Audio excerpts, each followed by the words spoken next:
Hello အားလုံးပဲမင်္ဂလာပါဒါမနေ့ညမှာဆိုလို့ရှိရင်တော့ဒါ Manchester United အသင်းနဲ့ Brighton အသင်းတို့ရှင်ပြိုင်ကစားခဲ့ကြပြီးတော့ဒါ Brighton အသင်းရဲ့ကွင်းမှာ Manchester United က0-3ဆိုတဲ့ရလဒ်နဲ့ဂိုးပြတ်အနိုင်ရရှိခဲ့ပြီဖြစ်ပါတယ်ဒီနေ့ပွဲစဉ်မှာဒါဒီဟိုတစ်ပတ်ကမှရှင်ပြိုင်ကစားခဲ့တဲ့ Nottingham ကို3-2နဲ့အနိုင်ရခဲ့တဲ့ပွဲမှာဒါ Bruno Fernandes က Thierry Henry နဲ့ Kevin De Bruyne တို့ရဲ့တရားသီးလုံးassist အများဆုံးအကြိမ်20ကိုလိုက်မိခဲ့တာဖြစ်ပြီးတော့ဒါနောက်ဆုံးပွဲ38ဒါပွဲစဉ်38ပွဲမြောက်နောက်ဆုံးပွဲစဉ် Premier League ရဲ့နောက်ဆုံးပွဲစဉ်မှာ Bruno Fernandes ကဒါ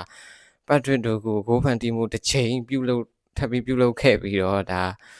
Bruno Fernandes ကဒါ Thierry Henry နဲ့ Kevin De Bruyne ကိုပါကြော်ဖြတ်ပြီးတော့ဒါ Premier League ရဲ့သမိုင်းတစ်လျှောက်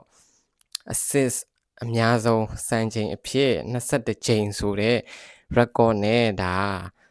ကြော်ဖြတ်သွားနိုင်ခဲ့ပြီဖြစ်ပါတယ်ဒါ Bruno Fernandes အတွက်ကတော့လုံးဝထိုက်တန်ပြီးတော့ congratulation လုပ်ချင်ပါတယ်ဒါ Bruno Fernandes ကဒါ Premier League သမိုင်းတစ်လျှောက်မှာ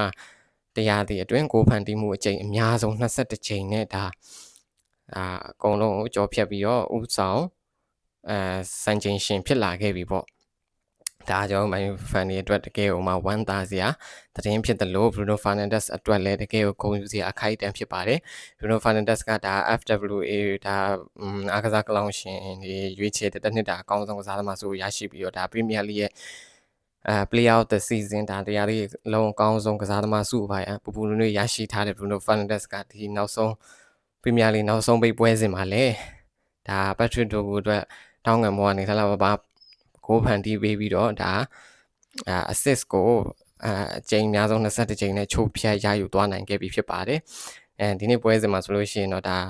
Brighton အသင်းအိမ်ကွင်းမှာခက်ခဲမယ်လို့ထင်ခဲ့ရတယ်ဆိုပေမဲ့ဒါ Manchester United ကတော့အကောင်းဆုံးစွမ်းဆောင်ကစားပြနိုင်ခဲ့ပြီးတော့3-0ဆိုတဲ့ဂိုးပြတ်ရလဒ်ကိုပါရရှိသွားနိုင်ခဲ့တယ်ဒါအပြင်ဒါ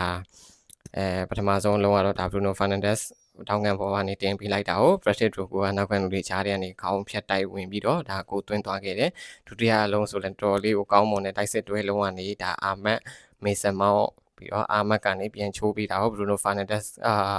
Brian Mbeumo ကဒါအနီးကပိတ်သွင်းပြီးတော့ဒုတိယကိုရရှိခဲ့တယ်ဒါတတိယကိုမှဆိုလို့ရှိရင်လည်း Patrick Dorgu ရဲ့တကယ်ကိုကောင်းမွန်တဲ့ဒါ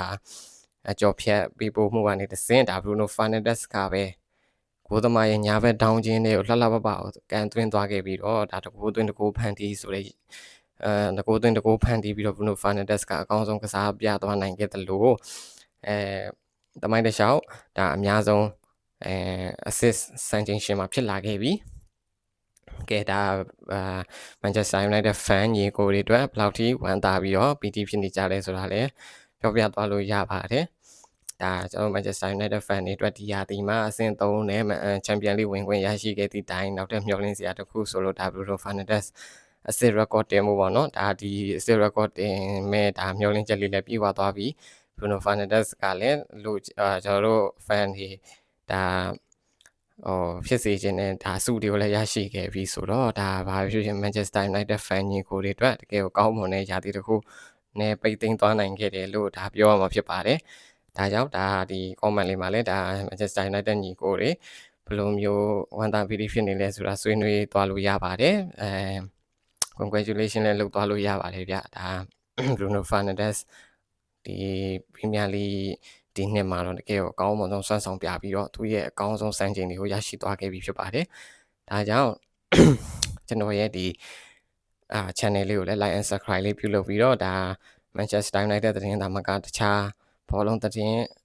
စိတ်ဝင်စားစရာဘောလုံးအကြောင်းအရာတွေလို့လည်းနေ့စဉ်နဲ့အမျှတင်ဆက်ပေးနေတာကြောင့် like and subscribe လေးပြုလုပ်ပြီးတော့ဝန်ရံကြည့်ရှုအားပေးဖို့မျှော်လင့်ပါတယ်ဗျအားလုံးကိုကျေးဇူးအများကြီးတင်ရှိပါတယ်ခင်ဗျာနောက်ဗီဒီယိုနဲ့ပြန်လည်ပြီးတော့တွေ့ဆုံပါအောင်မယ်